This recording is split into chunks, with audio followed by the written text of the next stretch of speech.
आज व्यास नंदन श्री सुखदेव जी महाराज राजर्षि परीक्षित को दर्शन करा रहे हैं। गंगा मैया के तट पर उच्चासन पर व्यास नंदन से श्री सुखदेव जी महाराज विराजमान हैं और सामने आसन महाराज परीक्षित का पड़ा हुआ है। परीक्षित महाराज अपने गुरुदेव के मुखारविंद की तरफ देख रहे हैं। जो भी शब्द गुरुदेव के मुखारविंद से निकलता है उसे राजर्षि परीक्षित महाराज ऐसे ग्रहण कर जाते हैं जैसे स्वाति नक्षत्र में पपिया जल की बूंद को ग्रहण करता है।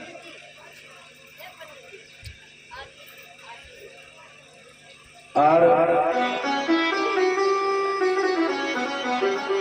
आज भगवान कन्हैया ने सभी ब्रजवासियों के द्वारा और गिरिराज जी महाराज का पूजन कराया है। और ध्यान देना, जिस समय गोवर्धन नाथ की पूजा हुई उस समय सभी ब्रजवासी बड़ी श्रद्धा से और गोवर्धन नाथ की पूजा कर रहे हैं गिरिराज महाराज की। बड़ी ही श्रद्धा है और एक रूप से तो भगवान पूजवा रहे हैं और एक रूप से आज भगवान प्रकट हो गए। यानी एक रूप से पूज रहे हैं और एक रूप से पूजवा रहे हैं। और मांग मांग के खा रहे, अरे ब्रजवासियों और लाओ और लाओ और लाओ। और जितने सखा थे भगवान कृष्ण के, रेता पेता मना मन सुखा श्रीदामा मधुमंगल, सभी कहने लगे, अरे कन्हैया लाला देख, एक बार हम तेरे तरफ देखते हैं और फिर तेरे देवता की तरफ देखते हैं, तो जैसो ही तू है तैसो ही तेरा देवता है। यही बात मैया यशोदा कहने लगी, लाला मुझे एक अचंभा हो रहा है। कहा मैया कि मैं तेरी तरफ देखती हूँ और फिर तेरे देवता की तरफ देखती हूँ तो मुझे किंचन मात्र अंतर नहीं दिखाई देता है। जी बता लाला, क्या तेरा देवता तेरे ही समान है? कि नहीं मैया, तो को ना पता, तू जो मोकू दूध पिवावत है ना, मैं वाको भोग अपने देवता को लगाम तू, तो जाकू मैं पामत तू भाई को मेरा देवता पामत तो जैसो ही मैं हूं तैसो ही मेरा देवता है। मैया तो सीधी सादी, तो मैया कहा जाने लाला की बात है। जो ही तो कह रही लाला कि जैसा तू है तैसो ही तेरा देवता। और सभी ब्रजवासी कहने लगे भगवान कन्हैया से, अरे कन्हैया हमारा तो पूरा जीवन निकल गया वह दारी के इंद्र की पूजा करत करत, पर वह दारी के इंद्र ने आज तक हमको दर्शन ना दियो। पर तेरा देवता तो बड़ो ही सच्चो है, जाने तो पहली बार पूजा करिए, पहली बार में ही दर्शन दे दिए। बोलिए गिरिराज महाराज की। अब तो जय जयकार होने लगी। अब महाराज अमावस्या के दिन पूजा हुआ करती थी देवराज इंद्र की। अब इंद्र ने देखा कि अमावस्या निकल गई, प्रतिपदा निकल गई, द्वितीया आ गई, लेकिन ब्रज में हमारी पूजा क्यों नहीं हुई? अब तब तक देव ऋषि नारद पहुंच गए। देव ऋषि नारद ने कहा देवराज इंद्र से, अरे देवराज ये पंचांग पलट पलट करके क्या देख रहे हो? अरे देव ऋषि नारद जी, हमारी अमावस्या के दिन ब्रज में पूजा हुआ करती थी, अमावस्या निकल गई, प्रतिपदा निकल गई, द्वितीया भी बीतने के लिए जा रही है, लेकिन हमारी पूजा क्यों नहीं हुई अभी तक? अब देव ऋषि तो देव ऋषि नारद ठहरे। देवर्षि नारद कहने लगे, अरे देवराज तुमको पता नहीं है, ब्रज में तो कृष्ण कन्हैया लाल की जय जयकार हो रही है। क्या? यहाँ ब्रज में तो कृष्ण कन्हैया लाल की जय जयकार हो रही है, उस गिरिराज महाराज की जय जयकार हो रही है, गोवर्धनाथ की जय जयकार हो रही है। ब्रज में जो कृष्ण नाम का ग्वाला है उसने गिरिराज नाथ की पूजा करा दी और तेरी पूजा तो बंद हो गई। अब देवराजेंद्र तुम्हारा तो ब्रज से पत्ता साफ। अब तो देवराजेंद्र का तो माथा गर्म हो गया। देवराजेंद्र क्रोध में आकर के कहने लगा, ए सामर्थ नाम की मेघमालाओ, तुम अभी जाओ, चल भर के ले जाओ। और इन ब्रजवासियों ने उस वाचाल कृष्ण की बातों में आकर के, भोले भाले ब्रजवासियों ने और मेरी पूजा बंद कर दी और गिरिराज की पूजा, यानी उसने अपनी ही पूजा करा ली। जाओ जाकर के ब्रज को बहा दो। अब तो जो सामर्थ नाम की मेघमालाएं थी, अब समुद्र से जल भर के ब्रज पर उमड़ घुमड़ के चारों तरफ से, और महाराज अब तो दिन में अंधेरी रात हो गई। उसी समय सभी ब्रजवासियों ने देखा, अब जो विपक्ष में थे, जो मना कर रहे थे कि हम तो इंद्र की पूजा दादे परदादे से करते आ रहे हैं, वो लोग कहने लगे हम तो पहले ही मना कर रहे थे कि देवराज इंद्र कुपित हो जाएगा, अब संभालो। अब देवराज इंद्र से कौन बचाएगा? जो छोटे छोटे ग्वाल बालक थे वो सभी भगवान कृष्ण के पास में पहुंचे और कहने लगे, लाला बहुत जोर से पानी आ रहा है, पूरा ब्रज बह जाएगा, लाला आपका कुछ रक्षा कर। कि मैं कहा रक्षा करूं? अरे और कौन करेगा? तेने ही तो देवराज इंद्र की पूजा बंद कराई है और तेने ही तो अपने देवता की पूजा कराई है। तो भगवान कन्हैया कहने लगे, मेरी थोड़ा ही पूजा भैया, मेरे देवता की पूजा करिए। अरे तो कन्हैया पूजा तो तेरे कहने पर करिए। तो भगवान कन्हैया कहने लगे, चलो तो देवता से ही पूछते हैं, वही कोई उपाय बता रहे हो। अब तो महाराज गिरिराज नाथ की तरेटी में पहुंचे और वहां जाकर के ग्वाल वाल कहने लगे, रे लाला जल्दी कर भैया, कछु सोच, जल्दी अपने देवता से बात कर। तो उसी समय भगवान कन्हैया अपने देवता से बात करने लगे और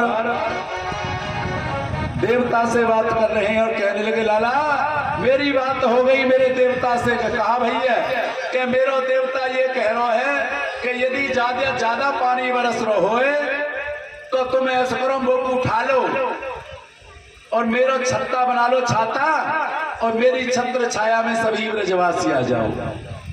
अब तो ग्वाल वाल कहने लगे, वारे कन्हैया तेरो के 7 कोस को लंबा चौड़ा देवता जाको हम उठा सके? भगवान कन्हैया कहने लगे, जब देवता ने कहिए तो उठी जाएगा, चलो करो प्रयास।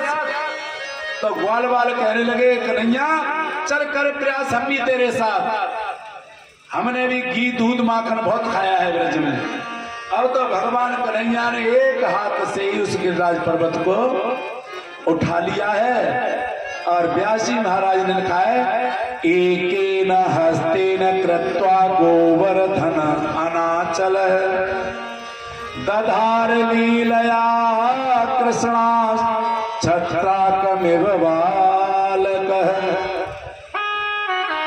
देखो उस गिरिराज पर्वत को कैसे उठाया, एकेन हस्तेन कृत्वा गोवर्धनाचल, यानी उस अनाचल गोवर्धन को एक हाथ पर ही उठा लिया। लेकिन कैसे?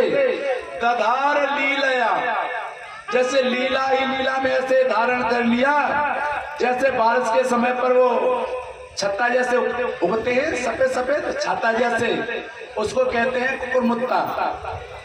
लेकिन भागवत जी में लिखा है छत्राकमिव बालक है, जैसे छोटे छोटे बालक उस छत्रा को उठा लेते हैं ना, ऐसे ही भगवान ने उस गिरिराज पर्वत को एक हाथ पर ही धारण कर लिया।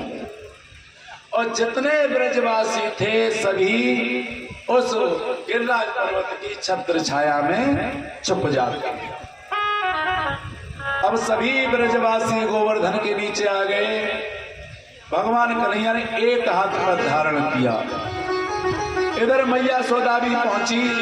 सभी जितने ब्रजवासी थे सभी अपने लाठी डंडा लगा रहे हैं।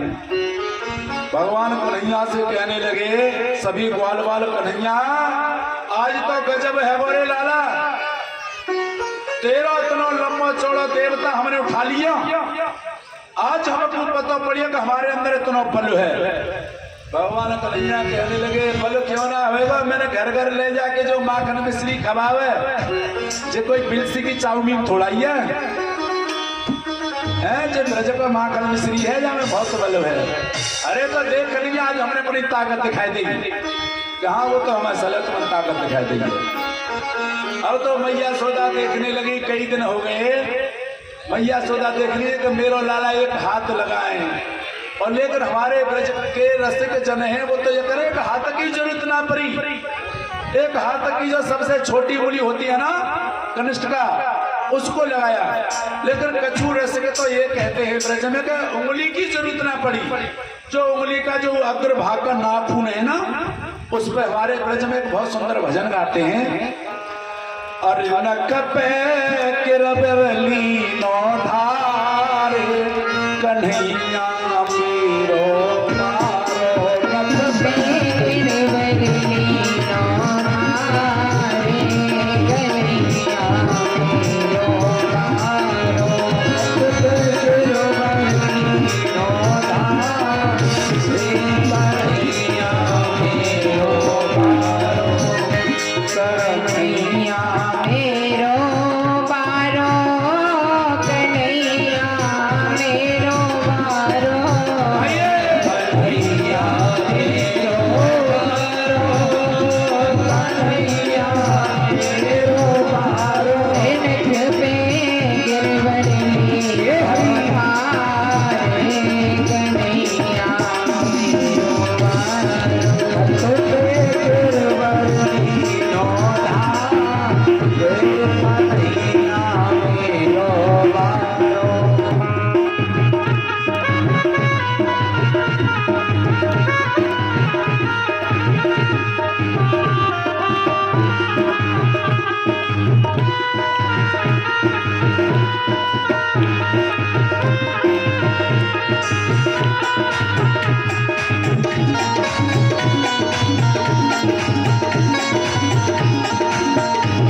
बोलिए गिरिराजनाथ भगवान की जय जय श्री राधेश्याम। मैया यशोदा कहने लगी अरे लाला थोड़ा थोड़ा सहारो सब लगाओ। पूछरी वारो कहने लगा भैया अपने अपने लाठी डंडा सब लगा दो।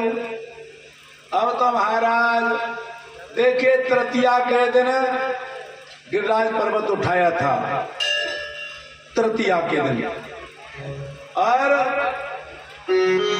7 दिन हो गए 7 वर्ष के भगवान कन्हैया, और 7 वर्ष को 7 कोस को ही गिरिराज पर्वत, और 7 दिन हो गए धारण करते करते। अब और तो सभी कभी कोई जा लाठी को लगा लेवे, कभी कोई जा लाठी को लगा लेवे, कभी हाथ लगा लेवे, कभी कोई कंधा लगा लेवे, लेकिन सभी ग्वाल वाल देखने लगे आपस में कि चौरे जे बताओ हम कभी जा लाठी को लगावे और कभी इधर वाले हाथ को लगा ले में, कभी सिर लगा दे में, कभी कंधा लगा दे में, लेकिन हम अपने लाला को देख रहे हैं जे एक ही हाथ को लगाए खड़ो है। कहीं ऐसा न हो लाला बीमार न हो जाए। तो ग्वाल वाल कहने लगे अरे ओ कन्हैया, अरे ओ कनुआ, देख ज्यादा मेहनत मत करे, हम तो कभी जा लाठी को लगा ले में, कभी जा हाथ को लगा ले में, लेकिन तो को देख रहे हैं 7 दिन से तू एक ही हाथ को लगाए खड़ो है, देख बीमार पड़ जाएगा। अब तू ऐसा कर हम जा गिरिराज पर्वत को धारण करें, जब तक तू थोड़ा आराम फरमा ले, आराम कर ले। भगवान कन्हैया कहने लगा अच्छा तो हम आराम कर ले। अरे कहा बात है तू समझ रहा तू अकेला धारण करें पड़ा जाकू, जो हमारे लाठी डंडा कंधा सब बेकार में लग रहे हैं। करे कन्हैया तू आराम कर ले। अच्छा तो लो अब हम आराम ही कर रहे हैं। भगवान ने चौ भर नीचे को हाथ करो तो सबके डंडा चटा चट टूटो, एकदम चला कन्हैया संभालियो संभालियो। अब वो तो सब तो पहले से ही संभाले खड़े, अब सबरे घबरा गए कन्हैया। अब तो सबके डंडा तो टूट गए, अब आपस में काना फुंसी करने लगे एक दूसरे के कान में। भैया गजब है वो, जाने ने कई हाथ नीचे को करो तो सबके डंडा चटा चट बोल गए। अगर जो ने को हाथ नीचे को और कर ले तो सबके कंधा चटा चट बोल जाते। धीरे से बताओ जब जे अकेलो जा सबरे गिरिराज पर्वत को धारण करें तो जो हमारे लाठी डंडा, अब ऐसा करो डंडा तो सबके टूटी गए, अब ऐसा करो जो हाथ और कंधा ले रखा है ना वो हटाओ एक करके। अब सबने अपने हाथ और कंधा सब हटा लिए, लेकिन गिरिराज पर्वत न्यों की न्यों। अब आपस में कहने लगे चौरे जे बताओ जा गिरिराज पर्वत मुझे अकेलो ही धारण कर पर हम वैसे ही माटी के मथुरा हम लगे पड़े। अब तो नंद बाबा के झोरे पहुंचे सब ग्वाल बाल नंद बाबा से कहने लगे बाबा तू सांची सांची बता जे छोरा तीरो दिया। नंद बाबा कहने लगे दारी के और कौन कोई मेरो ना तो देख बाबा बुरो मत मानियो, हमने बड़े बड़े पहलवान देखे पर ऐसा पहलवान हम ना देखो। 7 दिन से एक ही हाथ पे गिरिराज पर्वत को धारण करें और जाने एक ही हाथ नीचे करो तो हमारे तो सबके डंडा चटा चट बोल गए। सांची सांची बता बाबा जो की रोई है। नंद बाबा कहने लगे ये सब मेरे भजन को प्रताप है, दिन रात हजारा माला को सटका तो फिर वो नारायण नारायण रट्टू में। अरे हाँ बाबा सही कह रहे है, ये सब तेरे भजन को ही प्रताप है। अब ग्वाल वाल कहने लगे कन्हैया से कन्हैया अब तू ही बता सांची सांची तू भगवान में। देख भैया हमारे बहुत पहलवान देखे पर तू सांची सांची बताए तू भगवान है। भगवान कन्हैया कहने लगे चो अरे कन्हैया देख तेरे हाथ नीचे को करो सबके डंडा चटाचट बोल गए, अगर नेकू नीचे कर ले तो तुम्हारे कंधे ही चटाचट बोल जाते। तू सांची सांची बता। तो भगवान कहने लगे भैया बिना बातों को भगवान काहे को बना रहे हो जे बताओ तो मैंने पता जा देवता की भी सेवा करना वह देवता ने मोकू एक ऐसा मंत्र बता दियो है कि जो कोई मेरी तरफ देखेगा तो बाकी सबरी शक्ति मुंह में आ जावे अब ग्वाल वाल कहने लगे वारे कन्हैया सोई तो हमें कह रहे अब तक तो तू माखन मिश्री चुरा कर तो अब हमारी शक्ति चुरावे लगा। यही तो हम सोच रहे आखिर हमारी शक्ति कहाँ जा रही है। तेने हमारी बच्चन को जमी गई सारी बातें ग्वाल वाला तुम्हारा। तब तक राधा सामने से आती भई दिख गई। तब भगवान कन्हैया कहने लगे कछु माखन को बल बढ़ो कछु गोपन करी सहाय और राधे रानी जी की कृपा से मैंने गिरवर लिया उठाए। 7 दिन हो गए महाराज। अच्छे नौमी आ गई। अच्छे नौमी आई। 7 दिन बाद इंद्र ने देखा कहा अपने गुप्तचरों से कहा जाकर के देखो अब तो ब्रज बह गया होगा। ब्रज बह गया होगा। और जैसे ही देवराज इंद्र के दूतों ने ब्रज में आकर के देखा तो ब्रज में तो धूली उड़ रही थी। जाकर के बताया महाराज वहां तो धूली उड़ रही है। क्या 7 दिन से इतना बार पानी बरसा। तो देवराज इंद्र स्वयं चल करके आया। देखा तो ब्रज में तो धूली उड़ रही थी। उसी समय सांवर्त नाम की जो मेघमालाएं थी उनसे पूछा कि तुमने कितना जल बरसाया। करे महाराज 7 दिन में 7 समुद्र खाली कर दिए। तो जल कहां गया। ब्रज में धूल उड़ रही। उसी समय परीक्षित महाराज खड़े हैं। गुरुदेव अभी आप कह रहे हो कि 7 दिन में 7 समुद्र खाली कर दियो और दूसरी बात हम कह रहे हो कि ब्रज में धूली उड़ रही। फिर वो 7 समुद्र का जल कहां चला गया। आज सुखदेव जी महाराज एक त्रेता युग की कथा सुनाने लगे कि जल कहां गया। अब मैं तुम्हें एक कथा सुनाता हूं त्रेता युग की कि एक बार मैया सीता ने किशोरी सीता कहने लगी प्रभु श्री राम से कि प्रभु मैं एक संत को अपने आंगन में अपने हाथों से भोजन बना करके और संत को पावांगा। किसी संत को निमंत्रण दे आओ तुम। भगवान राम ने कहा कि संतों के चक्कर में क्यों पड़ रही हो। ये संत कभी पीते नहीं है। इनका पेट नहीं भरता है। खाए के हाथ सूखो के बाबा भूखो। हाँ तो भाई जो बाबा जी रहते हैं किधर गए गाड़ी वाले। हम देखते हैं दिन भर प्रसादी घूमर रहते हैं वजह कमरा में। तो हमने हिसाब लगाया कि खाए के हाथ सूखो के बाबा भूखो महाराज। और हमारे ब्रज में भी है महाराज। एक साधु 10 भंडारे खाया मत तो महाराज। हाँ 10 जगह पाया मत है दक्षिणा मिलता है। स्वामी सुखदेव जी महाराज दर्शन करा रहे हैं राजर्षि परीक्षित के लिए। एक बार त्रेता युग की बात है। मैया सीता ने कहा था राम से कि प्रभु एक संत को निमंत्रण दे आओ। भगवान राम ने समझाया क्या चक्कर में पड़ रही हो ना महात्मा ने कहने नहीं स्वामी मैं अपने हाथों से खुद बना करके भोजन पवाऊंगा। तो भगवान राम एक संत को निमंत्रण दे आए। उन संत का नाम है अगस्त मुनि। जब महाराज जी आज हमारे घर पे आपका भोजन है। अब महाराज अगस्त मुनि तो आगे सुबह से ही आकर के बैठ गए। सीता मैया ने बड़ी प्रेम से बड़ी श्रद्धा से और कई प्रकार के तो महाराज अचार खट्टा अचार मीठा अचार चटपटा अचार आम का अचार जितने अचार होते हैं सब ये कहने का मतलब ये है। और कई प्रकार की सब्जी बनाई महाराज। कई प्रकार के मिष्ठान बालूशाही अलग है जलेबी अलग है मिर्ची अलग है बर्फी अलग है पेड़ा अलग है और चमचम अलग है। गिलास वाली हाँ। और कई प्रकार के रसगुल्ले काले पीले जैसे भी बनते हैं। मैया सीता ने 56 प्रकार के भोजन बनाए। और अगस्त ऋषि के लिए आसन डाल दिया। महाराज विराजो। अगस्त मुनि बैठ गए। अब मैया ने छोटी छोटी छोटी छोटी कटोरी रखी। चलो महाराज लगाओ भोग पाओ। अब तो अगस्त मुनि हंसने लगे। अगस्त मुनि कहने लगे सीते भोजन करा रही हो या वैसे भोग लगा रही हो। अरे महाराज पाव में गरम गरम ला रही हूँ। तो अगस्त मुनि कहने लगे ये बता इसको नाक में डालूं क्या कान में डालूं क्या आंख में डालूं कहा करूं जाको। अरे महाराज पाव गरम गरम में बना रही हूं। अब तो अगस्त मुनि के पास में कमंडल था, सबको इकट्ठा करो कमंडल भरे साफ। सुबह से शाम हो गई, मैया ने कई बार ऑटो लगाए लो। अब शाम होने के लिए आई मैया सीता कहने लगी हे भगवान जी बाबा कितनों खामत हैं।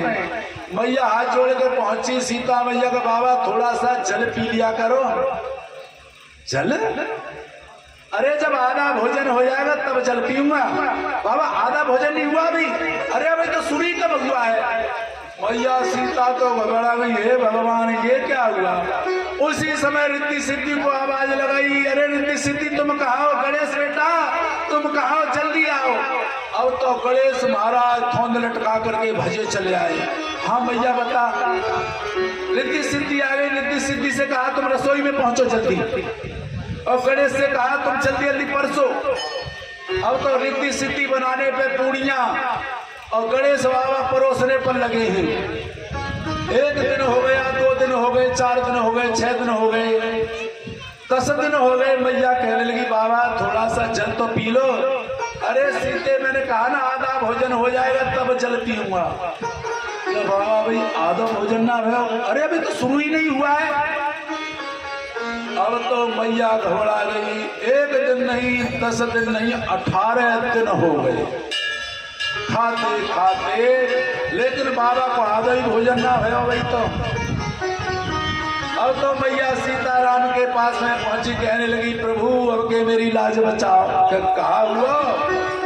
अरे तुम कहते वही हुआ। ऐसो बाबा बैठो आकर के वहां को पेट में 18 दिन हो गए आज। उसी समय प्रभु श्री राम ने एक तुलसी का 2.5 पत्ता लिया और तोड़ करके और अगस्त मुनि के पास में परोस दिया। और जैसे उस पत्ते को उस तल को मुंह में रखा एकदम डकार आ गया। जल लाओ। अब 10-20 गढ़ा भरे रखे मैया सीता के महल में। तो 10-20 गढ़ा तो एक नासिका में है के डाल ले। भगवान राम कहने लगे देखो अगस्त मुनि से हे गुरुदेव इस समय तो हमने इस युग में तो तुमको भर के पेट भोजन कराया है, लेकिन आने वाले द्वापर में तुमको भर के पेट पानी पिलाएंगे। अब इस समय नहीं पिलाएंगे। कर लो तो हमारे लिए द्वापर कितनी दूर है। अगस्त मुनि तुम्हारा लगा समाधि बैठ गए। और अब जरूरत पड़ी द्वापर में आकर के जब इंद्र ने कोप किया है उसी समय भगवान कृष्ण ने कहा हे अगस्त मुनि बाबा आ जाओ अपनी प्यास बुझा लो। तो जितना पानी बरसा था सब अगस्त मुनि उसको पीते चले गए। इसलिए ब्रज में एक भी बूंद जल नहीं था। बोलिए वृंदावन वाके बिहारी लाल की जय। जय जय श्री राधे।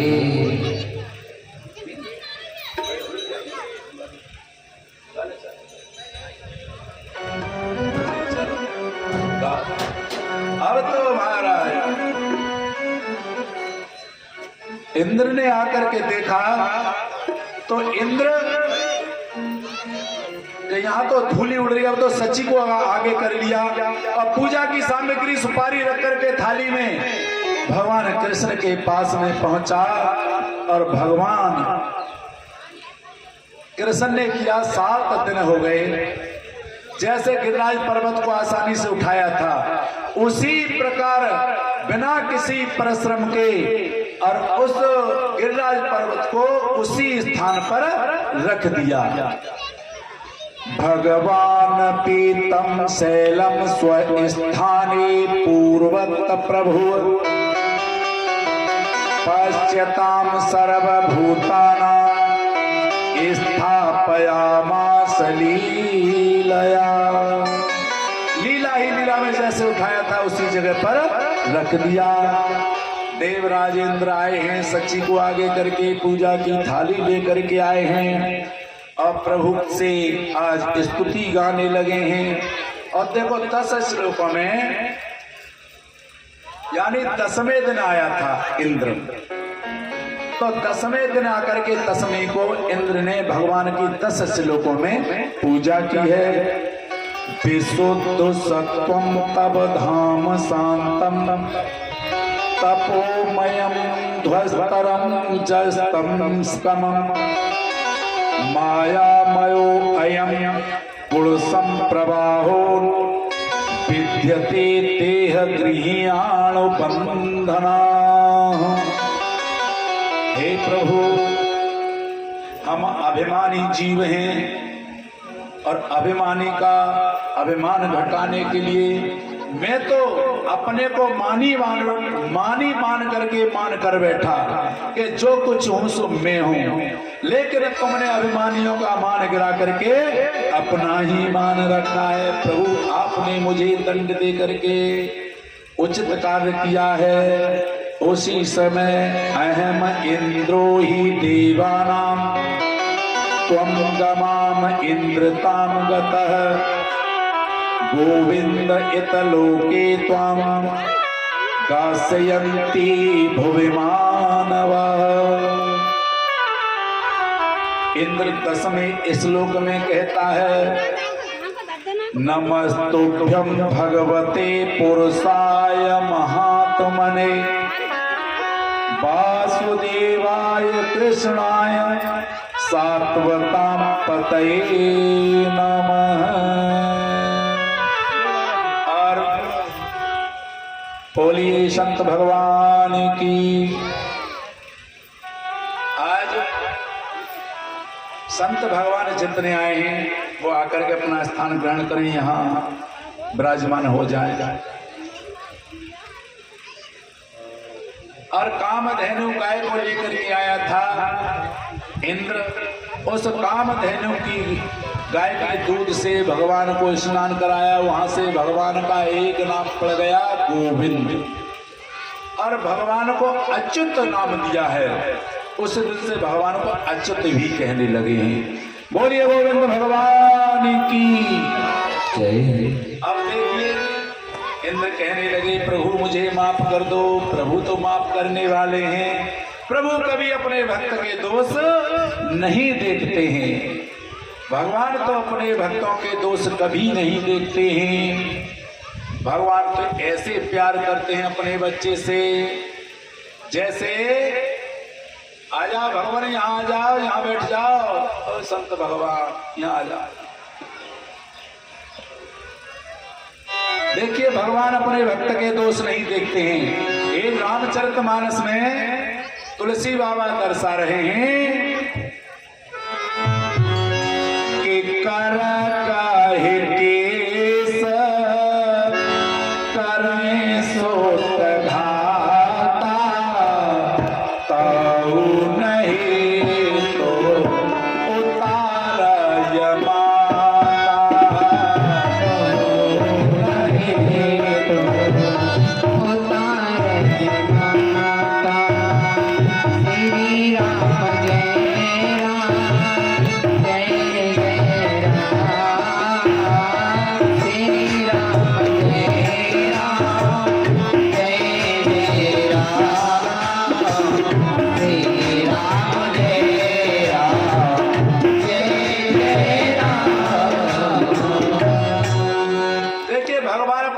के दोष नहीं देखते हैं। तुलसी बाबा लिख रहे हैं कि कर कही केस करें सुत घाता। जैसे माँ का छोटा बच्चा होता है, कर माने हाथ, कही माने पकड़ना, केस माने बाल। कर कही केस करें सुत घाता। जैसे छोटा पुत्र अपने हाथों से मैया के केस पकड़ लेता, 2-4 कुंचे भी लगा देता, वो दूध ना पिला रही, लेकिन माँ फिर भी बुरा नहीं मानती है। कर कही केस करें सुत घाता, तो न हेतु उतारे माता। फिर भी माता अपने बच्चे को गोदी से नीचे नहीं उतारती है, फिर भी उससे दुलार ही करती है। इसी प्रकार भगवान अपने भक्तों के दोष नहीं गिनते। अब महाराज दशमी के दिन तो इंद्र पूजा करके गया था और एकादशी का व्रत रखा था बाबा नंद ने। नंद बाबा का एकादशी का व्रत था। तो महाराज अर्धरात्रि पर नंद बाबा को ये आभास हुआ कि सुबह निकल आया। तो अर्धरात्रि पर उठ करके ही और नंद बाबा यमुना में स्नान करने के लिए चले गए। कुछ ग्वाल वाल पीछे पीछे गए, लेकिन जैसे ही अर्धरात्रि के समय नंद बाबा ने डुबकी लगाई यमुना में कि वरुण के दूत आए और नंद बाबा को पकड़ करके ले गए और वरुण के पास में ले जाकर के बांध करके डाल दिया। और इधर छोटे छोटे जो ग्वाल गए थे उन्होंने जाकर के भगवान कन्हैया से कहा, अरे कन्हैया कन्हैया गजब है वो का हुआ कि बाबा यमुना स्नान करने के लिए गए कि बाबा ने डुबकी लगाई कि बाहर नहीं आए, बाबा डूब गए यमुना में। अब तो भगवान कन्हैया दौड़े और भगवान कन्हैया ने जाकर के और यमुना में छलांग लगा दी। जैसे यमुना में कूदे भगवान कन्हैया वरुण के पास में पहुंचे। अब वरुण ने आते हुए अपने भगवान को देखा। उधर नंद बाबा देख रहे हैं कि मेरा लाला कहां से आए बोझा, मेरा छोरा कहां से आए बोझे। उधर वरुण ने क्या किया कि भगवान को देखते ही और दंडवत प्रणाम करने लगा। हे सरकार, आज अचानक दास के लोक में कैसे आगमन हुआ। और नंद बाबा देख रहे, हे भगवान जी कैसी विडंबना है, हमको तो यहाँ बांध के डाल दियो, हमारे छोरा की पूजा है रही है, ये कहा है। अब तो देख देख के नंद बाबा बड़े परेशान। तब तक भगवान कन्हैया कहने लगे वरुण से, वरुण हमारी पूजा कर रहे हो, हमारी आरती उतार रहे हो, हमारे लिए दंडवत कर रहे हो और हमारे पिताजी को बांध करके डाल दिया। सरकार, आपके पिताजी कहाँ, ये बंधे पड़े हैं, ये आपके पिताजी हैं। हाँ सरकार, माफ करना, अनजाने में मेरे दूत पकड़ करके लिया, उसके लिए मैं माफी मांगता हूँ। अब तो नंद बाबा को बंधन से मुक्त कर दिया, नंद बाबा का भी तिलक किया, तो महाराज माफ कर देना। और भगवान को भेंट दे करके और भगवान को विदा किया। जैसे ही भगवान वरुण लोक से बाबा नंद को लेकर के ऊपर आए, सभी ग्वाल वाल खड़े थे। ग्वाल वालों ने देखा बाबा नंद आ गए। ग्वाल वाल कहने लगे, अरे बाबा कहाँ चलोगे, कहाँ डुबकी लगा दी तैने। उसी समय नंद बाबा कहने लगे, अरे लाला कहाँ पूछ रहे हो।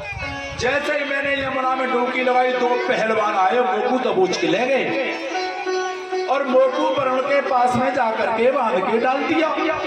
और मेरे कन्हैया को न जाने कहां से पतो पड़ गई जी। दौड़ो दौड़ो पहुंचो और जाकी तो बड़ी लंबी चौड़ी पूजा की। अब मैं देखूंगा जाते जाके कहा रिश्तेदारी न करे आई। अब तो ग्वाल वाल कहने लगे भगवान कन्हैया से, कन्हैया अब तक की भूल चूक हुई हो, माफ करियो कन्हैया, अब तू साची साची बता दे, तू सत्य में ही भगवान में। अब तो भगवान कहने लगे, रे भैया ग्वाल वालों काहे को मुझे भगवान बना रहे हो। अच्छा चलो हम भगवान हो तो तुम्हारी क्या इच्छा, तुम अपनी इच्छा बताओ। देख कन्हैया तू भगवान बनो रहे, हमें तेरी कोई चिंता ना, पर कन्हैया एक बार अपने वैकुंठ की दर्शन करा दे लाला। अच्छा दर्शन की इच्छा है कि हाँ मुझे अपने हमें एक बार अपने वैकुंठ की दर्शन कराए दे। अच्छा तो सभी दर्शन करोगे कि सभी, तो ऐसा करो कुंड में डुबकी लगाओ। देख कन्हैया अब कहाँ पहुंचे, ब्रह्मकुंड पर।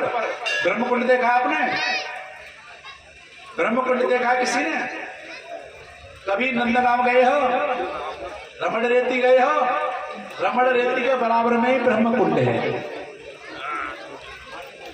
हाँ महाराज, ब्रह्मकुंड पर जाकर के भगवान ने कहा इस कुंड में डुबकी लगाओ। देख कन्हैया हमें कूदी पड़ेंगे, कहा वैकुंठ पहुंच जाएंगे। कहा अरे कन्हैया तू ना चलेगा, कहा मैं तुम्हारे साथ चलूं। अरे तू साथ चले तो ले, उतार उतार कपड़ा महाराज सब धम धमाधम कूदे थे वैकुंठ, कूदे थे कुंड में निकल पड़े वैकुंठ में। अब तो महाराज जैसे वैकुंठ में पहुंचे सभी ग्वाल वाल अब तो वैकुंठ में देख रहे हैं महाराज सभी के 4-4 हाथ, सबकी 4-4 भुजाएं, बहुत चिलकने चिलकने महाराज। वहां की तो शोभा ही बड़ी निराली। उसी समय ग्वाल वाल कहने लगे आपस में, भैया ये तो बड़ा जोरदार वैकुंठ है, जानो तो सबके 4-4 भुजाएं, पर जब अपनो लाला दिखाई ना दे रहो, अपनो लाला कहाँ गए हो, जो हमारा कन्हैया का अच्छना दिखाई दे रहो, चलो जाकू तलाश करो पहले।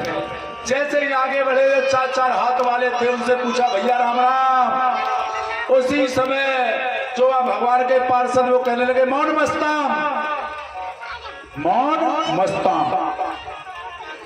अब तो आपस में कहने लगे हे भगवान कौन से विदेश में आ गए, यहाँ तो कोई बोल तुड़ा कोई काउते। अब आपस में एक दूसरा ग्वाल वाल कहने लगे जो अपना ब्रज ना हाथी से चाहे उठाए चले जा, जे विदेश है अलग अलग विदेश की भाषा अलग अलग हो करे, तू जान तो है ना कि भाषा कुछ और होगी। और तो जो भाषा को बड़ा चक्कर है महाराज, हाँ कभी कभी चक्कर पड़ जा तो भाषा को, एक दफे हम तो पड़ गो महाराज चक्कर। हम राजस्थान में कथा कहे गए महाराज, तो एक छोरा और महात्मा जी थे महाराज हमारे साथ में, तो महाराज एक छोरा बोलो के गुरुजी हमारे यहाँ चलोगे, आज थोड़ा सा हमारे यहाँ चलना, चलेंगे भैया। अब ले गया बुला करके, उसकी बूढ़ी दादी चारपाई में पड़ी थी महाराज, टूटी सी चारपाई वही में पड़ी बूढ़ी मैया बाकी। तो बूढ़ी मैया के जैसे बराबर में पहुंचे तो बूढ़ी मैया कहता है गेरू जी थारे खुरछिए, गेरू जी थारे खुरछिए। अब हमारे तो कछु कही नहीं। तब तक महात्मा जी कहने लगे है बुढ़िया साधु संतों से ऐसे बोलती है, पैरों को खुर बता रही है, जबकि वो ये कहना चाह रही है गुरुजी थारे यानी तुम्हारे, खुर माने पैर, यानी हे गुरुजी तुम्हारे चरण छूते हैं। लेकिन वो अपनी भाषा में कह रही गेरू जी थारे खुर छीए। अब महात्मा जी कहने लगे बुढ़िया ऐसे बोलती है साधु संतों से, पैरों को खुर बतला रही है, नरक मिलेगा नरक। अब पान का समझ कोई आशीर्वाद कह रही थी बाबा जी। अब बुढ़िया बोली हे भगवान हम जैसे अनपढ़ कुआ नरक में कहा है ठोर, वो नरक तो आप जैसे साधु संतन को मिले। अब तो महाराज हंसी तो बड़ी अंदर से जोर की उठी, और महाराज फिर वहां से तो हम आगे अपने रूम पे पहुंचे। हमारे कही महाराज नरक तो आप जैसे सत्य बड़ी हंसी भाई। और ये दूसरे दिन फिर रट्टो पर गो महाराज, फिर रट्टो जी पर गो। एक हमारा जो सेवादार हो वो बोलो कि गुरुजी आप राबड़ी खाएंगे? हाँ भैया रबड़ी, अरे जब रबड़ी को नाम लो तो महाराज जीप पे तो पानी आने लग गया। हमारे तो समझी वो दूध की रबड़ी बनेगी, वहां ने कही रावड़ी खाओगे, मैंने की हाँ भैया बना लेने, ज्यादा सी बना लीजिए। और वहां ने भैया रावड़ी बना के तैयार कर ली। हमसे कही कि चलो गुरुजी पाओ। अब हम सब लोग बैठ गए और महाराज जी बड़े बड़े पात्र हमने ले ले। और वहां में जब आने पड़ोसी तो महाराज कहा कि बाजर और रामदियों को छाछ में यानी मठा में बाजर और राम के लग दिया आगे हमने अपना माथा पीतो। हे भगवान खाए ले रावड़ी। अब कई दिन हमारे जो चेला चपाटे वो बड़े हंसी उड़ावे, गुरुजी रावड़ी खाओगे? तो महाराज कई बार भाषा को बड़ा चक्कर पड़ जाए। ऐसे ही ग्वाल वाल कहने लगे यहाँ की भाषा कछु और होगी। तब तक क्या देखा तो सबसे पीछे अंदर को जैसे ही दृष्टि घुमाई, देखा तो 1000 फन के शेष नाग पर भगवान कन्हैया विराजमान। अब तो ग्वाल वाल कहने लगे देख अपनो कन्हैया ब्रो, अपने यहाँ तो काली धै में 100 फन के नाग पे चढ़ गो और यहाँ तो 1000 फन के नाग पे चढ़ गो। बता चला जाते बात करते हैं। कब तक क्या देखा, कब तक तो 4-4 हाथ वाले देखे, फिर देखा तो 4-4 मुख वाले आ रहे हैं ब्रह्मा स्तुति गाते हुए, पंचानन 5-5 मुख वाले, फिर देखा तो 6-6 मुख वाले आ रहे हैं। अरे लाला तेरे तो यहाँ बड़े ही कमाल है, अरे तेरे तो जिजे ठाट, लेकिन यहाँ एक ही कमी है कि कोई कावते हैं बोल तो ना, कन्हैया के झोरे नहीं जाने दिया तो सभी ग्वाल वाल कहने लगे रे कन्हैया तेरे बैकुंठ देख लो, अब तो हम अपने ब्रजपुरी जानो चाहते हैं। इतना संकल्प किया कि सभी जिस कुंड में कूदे थे वहीं से वापस निकल पड़े। और देखा तो भगवान कन्हैया खड़े, भगवान कन्हैया पूछने लगे भैया देख लियो मेरो बैकुंठ? अरे लाला देख लियो तेरो बैकुंठ बड़ा जोरदार है। कैसा लगो? लाला कहना पड़ेगा बड़ो जोरदार, पर हमें तो एक पैसा भी बना लो। क्यों, कहा कमी थी? कमी वहां कोई काउ तो बात ना करे, कोई काउ तो बोल तो ना है। तो देख कन्हैया तेरो बैकुंठ तोकू बनो रहे, हमारा तो अपना ब्रजी बढ़िया, चाहे जब तोकू घोड़ा बना ले में, चाहे जब तेरी पीठ पे लद जाते हैं और चाहे जब तोकू अपनी पीठ पे लाद लेते हैं, चाहे जब तोकू खिलाले में और चाहे जब तेरो खाले में। कन्हैया हमारा तो ब्रज ही बढ़िया है। तो सभी ग्वाल वाल कहने लगे अरे तो चटक मटक को ठाकुर तीनों लोकन में होना,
देवन को देवताओं ये ब्रज में गाड़ी खाए हो, सब देवन को देवताओं ये ब्रज में गाड़ी खाए हो, चटक मटकी तो ठाकुर तीनों लोकनों में नाम।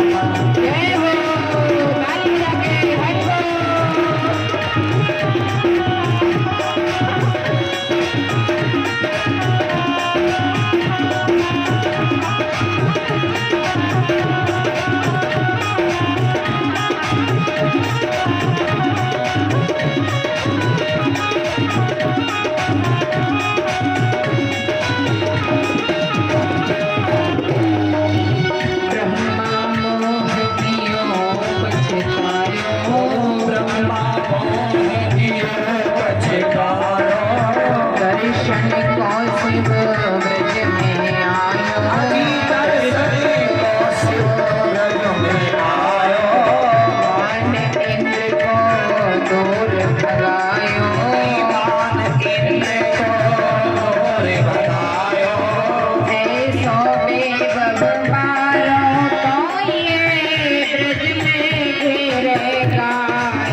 Oh